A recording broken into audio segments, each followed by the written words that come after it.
আসসালামু আলাইকুম। আপডেট বাংলা সংবাদে স্বাগতম। শুরুতে জানিয়ে দেব সংবাদ শিরোনাম। প্রথমেই জানিয়ে দেব বিদেশে নেওয়ার মতো অবস্থা নেই খালেদা জিয়ার, বলল বিএনপির মহাসচিব মির্জা ফখরুল।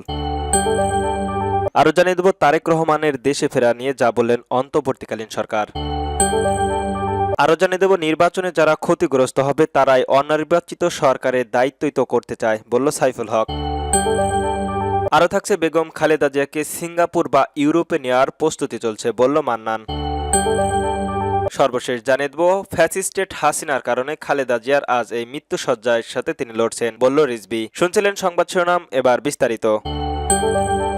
বিদেশে নেওয়ার মতন অবস্থা নেই খালেদা জিয়ার, এমন মন্তব্য করেছেন বিএনপির মহাসচিব মির্জা ফখরুল। বিএনপির মহাসচিব মির্জা ফখরুল ইসলাম আলমগীর বলেছেন, দেশের হাসপাতালে চিকিৎসাধীন দলের চেয়ারপারসন বেগম খালেদা জিয়ার শারীরিক পরিস্থিতি বিদেশে নেওয়ার অবস্থায় নেই। তিনি বলেন, শারীরিক অবস্থা আল্লাহর রহমতে যদি স্টেবল হয় তখন চিন্তা করে দেখা যাবে তাকে বিদেশে নেওয়া হবে কিনা। শনিবার বিকালে বিএনপির চেয়ারপারসন কার্যালয়ের সংবাদ সম্মেলনে সাবেক প্রধানমন্ত্রী খালেদা জিয়ার শারীরিক অবস্থার সর্বশেষ পরিস্থিতি তুলে ধরেন তিনি। মির্জা ফখরুল বলেন, দেশনেত্রী বেগম খালেদা জিয়ার তিনি বেশ কয়েকদিন ধরে অসুস্থ অবস্থায় এভার কেয়ার হাসপাতালে রয়েছেন। তার শারীরিক অবস্থা কিছুটা সংকটপন্ন। দেশের বিভিন্ন চিকিৎসক বিন্দু আমেরিকা জন হপিংস এবং লন্ডন কর্নিকের বিশিষ্ট চিকিৎসকে তার চিকিৎসা নিচ্ছেন। তিনি বলেন, শুক্রবার রাতে তারা একটি মেডিকেল বোর্ডে সবাই করেছেন 2 ঘন্টা 2.5 ঘন্টা ধরে। সেখানে তারা সমস্ত চিকিৎসকদের মতামত নিয়ে কথা বলেছেন এবং কিভাবে তারা চিকিৎসা করবেন সে বিষয়ে, চিকিৎসকরা কি ধরন হবেন সে বিষয়ে তারা কালকে মতামত দিয়েছেন নিজের মেডিকেল বোর্ডে। এই নেতা আরো বলেন, খালেদা জিয়াকে বিদেশে নেওয়ার প্রয়োজন,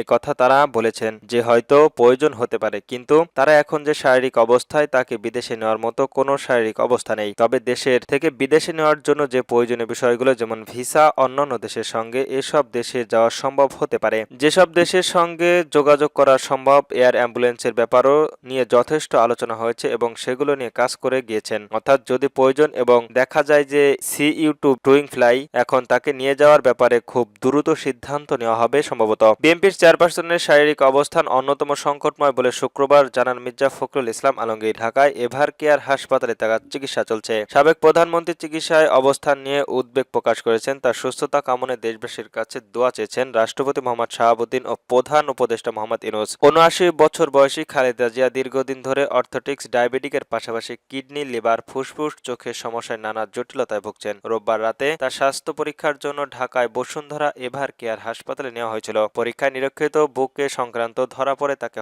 হাসপাতালে ভর্তি করা হয়, বললেন অন্তর্বর্তীকালীন সরকার। বিএনপির ভারপ্রাপ্ত চেয়ারম্যান তারেক রহমানের দেশে ফেরা নিয়ে সরকারের তরফ থেকে কোনো বিধিনিষেধ বা আপত্তি নেই বলে জানিয়েছে অন্তর্বর্তীকালীন সরকারের প্রধান উপদেষ্টার পেশ সচিব শফিকুল আলম। শনিবার 29 নভেম্বর নিজের ভেরিফাইড ফেসবুকের আইডিতে দেওয়া এক পোস্টে তিনি একথা জানান। পোস্টে পেশ সচিব লিখেছেন, তারেক রহমানের আজকের বক্তব্য যে এখনই দেশে ফিরে বিষয়ে সিদ্ধান্ত নেওয়ার সুযোগ তার জন্য আবিরাম এবং একান্ত নিয়ন্ত্রিত নয়। এটা উল্লেখ করে প্রধান উপদেষ্টার পেশ সচিব শফিকুল আলমের কাছে জানতে চাওয়া হয়, বাংলাদেশের প্রবর্তনের বিষয়ে সরকারের তরফ থেকে কোনো ধরনের বিধিনিষেধ রয়েছে কিনা। পেশ সচিব জানান যে এ ব্যাপারে সরকারের তরফ থেকে কোনো বিধিনিষেধ অথবা কোনো ধরনের আপত্তি নেই। শফিকুল আরও লেখেন, খালেদা জিয়ার শারীরিক অবস্থানে প্রধান উপদেষ্টা মোহাম্মদ ইউনূস ইতিমধ্যে গভীর উদ্বেগ প্রকাশ করেছেন এবং তার জন্য দেশবাসীর কাছে দোয়া চেয়েছেন। এর আগে নিজের ভেরিফাইড ফেসবুকের পেজে মায়ের অসুস্থতা ও দেশে ফেরার প্রসঙ্গে পোস্ট করেন যুক্তরাষ্ট্র বসবাসরত বিএনপির ভারপ্রাপ্ত চেয়ারম্যান তারেক রহমান।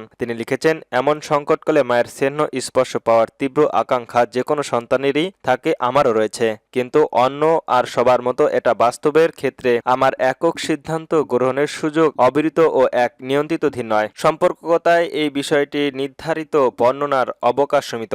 রাজনৈতিক বাস্তবতার এর পরিস্থিতি প্রত্যাশিত পর্যায়ের উপনীত হওয়ার মাত্রই দেশের প্রবর্তনশীল আমরা সুদীর্ঘ উদ্বিগ্ন প্রকাশ করছি। অবসান ঘটবে বলে আমরা পরিবারের আশাবাদী। নির্বাচনে যারা ক্ষতিগ্রস্ত হবে তারাই অনির্বাচিত সরকারের দায়িত্বহীন করতে চায়, বলল সাইফুল হক। জাতীয় সংসদ নির্বাচনের আগে রাজনৈতিক অঙ্গনে নানা সমীকরণ তৈরি হয়েছে। এমন প্রেক্ষাপটে বিপ্লবী ওয়ার্কস পার্টির সাধারণ সম্পাদক সাইফুল হক অভিযোগ করেছেন, নির্বাচনে যারা ক্ষতিগ্রস্ত হওয়ার আশঙ্কা রয়েছেন তারাই ভোটের প্রতিক্রিয়ায় ভুলন্ত করার চেষ্টা চালাচ্ছে এবং একই সঙ্গে অনির্বাচিত সরকারের দীর্ঘায়িত করতে যাচ্ছে। শনিবার 29 নভেম্বর ডিবেটি ফর ডেমোক্রেসি আয়োজিত জাতীয় সংসদ নির্বাচনের আইন শৃঙ্খলা পরিস্থিতি নিয়ন্ত্রণের চ্যালেঞ্জ চ্যালেঞ্জিং শীর্ষে ৬ সদস্যের অংশ নিয়ে তিনি এমন মন্তব্য করেন। সাইফুল হক আরো বলেন, দুই উপদেষ্টা নির্বাচিত করতে চাইলে অনেক আগেই তাদের পদ থেকে পদত্যাগ করা উচিত ছিল, কারণ তাদের পদের বহাল থাকলে সরকারের নিরপেক্ষতার প্রশ্নের মুখে পড়তে পারে। তিনি আরো বলেন, ইসির পক্ষ থেকে কালো টাকার প্রভাব রোধের কার্যকর কোনো পদক্ষেপ এখনো দৃশ্যমান নয়, বরং ধর্মকে ভোটের মাঠে ব্যবহার করার প্রবণতা বাড়ছে। ছায়া সংসদ অনুষ্ঠিত ডিবেট ফর ডেমোক্রেসির চেয়ারম্যান হাসান আহমেদ চৌধুরী কিরণ বলেন, 2 বছর বা 2-1 জায়গায় জঙ্গি মিছিল বা বাস ট্রাকের আগুন দিয়ে কোনো অপশক্তি নির্বাচন প্রতিক্রিয়ায় বড় ধরনের বাধা সৃষ্টি করতে পারবে না। খালেদা জিয়াকে সিঙ্গাপুর বা ইউরোপ নেওয়ার প্রস্তুতি চলছে বলল মান্নান। খালেদা জিয়াকে সিঙ্গাপুর বা ইউরোপে নেওয়ার প্রস্তুতি চলছে বলে জানিয়েছেন নাগরিক ঐক্যের সভাপতি মাহবুবুর রহমান মান্নান। তবে এখনো তিনি ফ্লাইট করা বা তার শারীরিক পরিস্থিতি নেই বলে উল্লেখ করেন তিনি। শনিবার 29 নভেম্বর রাজধানীর এভার কেয়ার হাসপাতালে অসুস্থ খালেদা জিয়ার খোঁজ নিতে গিয়ে তিনি সাংবাদিকদের এসব কথা বলেন। মান্নান বলেন, চিকিৎসা তেমন আশাবাদের কথা বলেনি, দেশবাসীকে দোয়া করতে বলেছেন। গতকালকের মতো সংকটপূর্ণ পরিস্থিতি, সেটাকে কোনো উন্নতি বা অবনতি হয়নি। উল্লেখ যে নানা রোগের আক্রান্ত বিএনপির চেয়ারপারসন ও সাবেক প্রধানমন্ত্রী খালেদা জিয়ার 23 নভেম্বর ফুসফুসের আক্রান্ত এবং হৃদয়যন্ত্রের সমস্যা নিয়ে হাসপাতালে ভর্তি হন। তিনি মেডিকেল বোর্ডের তত্ত্বাবধায়কের সিসিউতে দেশি বিদেশি বিশেষজ্ঞ চিকিৎসকদের ধারাবাহিকতায় নিবিড় পর্যবেক্ষণ চলছে বিএনপির চেয়ারপারসনের চিকিৎসারা। এক প্রেস বিজ্ঞপ্তিতে ভারপ্রাপ্ত চেয়ারম্যান তারেক রহমান জানান, দেশের চিকিৎসার একদল চিকিৎসক বরাবরের মতো তাদের উচ্চমানের পেশা দায়িত্ব ছাড়াও সর্বোচ্চ আন্তরিক সেবা দিয়ে যাচ্ছেন। বন্ধুপ্রীতম একাধিক রাষ্ট্রের পক্ষ থেকে উন্নত চিকিৎসা সহ সম্ভাব্য সকল প্রকার সহযোগিতার আকাঙ্ক্ষার বক্তব্য করা হয়েছে। ফ্যাসিস্টেট হাসিনার কারণে খালেদা জিয়ার আজ এই মৃত্যু সজ্জায় রয়েছেন বলল রিজভী। বিএনপির চেয়ারপারসনের সিনিয়র যুগ্ম মহাসচিব রুহুল কবির রিজভী বলেছেন, ফ্যাসিস্টেট শেখ হাসিনার নিরাপদের হরিলুট করার জন্য খালেদা জিয়াকে পথের কাঁটা মনে করেছিল। এজন্য তাকে দুনিয়া থেকে চিরতরে সরিয়ে দিতে যত ধরনের চক্রান্ত সব করেছেন। খালেদা জিয়া হেঁটে হেঁটে জেলে গেলেন আর ফিরলেন হুইল চেয়ারে বসে। দিনের পর দিন হাসপাতালে কাটাতে হচ্ছে। তিনি আজ মৃত্যুর সন্নিকটে। শেখ হাসিনার কারণে তিনি মৃত্যু সজ্জায়। শনিবার 29 নভেম্বর হাটহাজি পৌরসভায় 8 নং ওয়ার্ডের মিরের গ্রামে তিনি এসব কথা বলেন। মির বাড়ি সংলগ্ন মিরের খিল সরকারি প্রাথমিক বিদ্যালয়ের মাঠে আমরা বিএনপির পরিবারের আয়োজিত 24-এর আন্দোলন শহীদ ও আহতদের চিকিৎসার সহায়তায় প্রধান অনুষ্ঠানের প্রধান অতিথি ছিলেন রিজভী। হাসিনা সরকার ছিল গুমখুন ও হরিলুটের আমল মন্তব্য করে রিজভী বলেন, ফখর উদ্দিনের মইদুনের হুম, হাসিনা ষড়যন্ত্র ও রক্তচক্ষু দেখেও দেশের জনগণকে ছেড়ে যাননি দেশনেত্রী বেগম খালেদা জিয়া। কারাগারে নির্যাতন ও খাবারে বিষ প্রয়োগ করেও তাকে দেশের মানুষ থেকে আলাদা করা যায়নি। চট্টগ্রাম 5 আসনে বিএনপির মনোনীত প্রার্থী ব্যারিস্টার মীর মোহাম্মদ হেলাল উদ্দিনের প্রশংসা করেছেন রিজভী। হেলাল উদ্দিন দলের দুঃসময়ে শত শত বাধা বিপত্তি মোকাবেলা করে গণতন্ত্রের ফেরানোর জন্য